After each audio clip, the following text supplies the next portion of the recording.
કેમ છો મારા ભાઈ? અમે આજે મારા ગામની નદી આવી ગઈ. 3 દીથી સતત વરસાદ પડે છે ઉત્તર ગામમાં. તમે જોઈ શકો છો પાણી આવ્યું, બહુ ઘણું પાણી આવ્યું. પાણી અત્યારે આવી ગયું મારા ગામમાં. તમને બતાવું છું નદી. પાણીનું અત્યારે એટલું વહેતું પ્રમાણ છે કે 2 કાંઠે નદી જાય છે અત્યારે.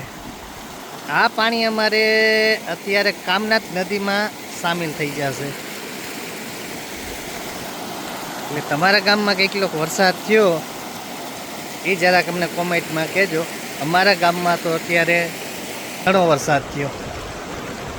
અને બીજું, આવા પાણીથી થોડુંક દૂર રહેવું, કેમ કે આમાં શક્યતા ઘણી હોય. આમાં અખતરા ખોટા કરવાની, આગેથી ઊભી જોઈ લેવું અને ખોટા નાટકબાજી પાણીના કરવાની, એટલે કે ખોટા આમાં જીવમાં જઈએ આપણે. એટલે નમ્ર વિનંતી કે અંદર ઘરમાં રહેવું વરસાદ પાણીમાં. સારું, લાઈક કરો, શેર કરો, સબસ્ક્રાઈબ. જય હિન્દ, જય ભારત.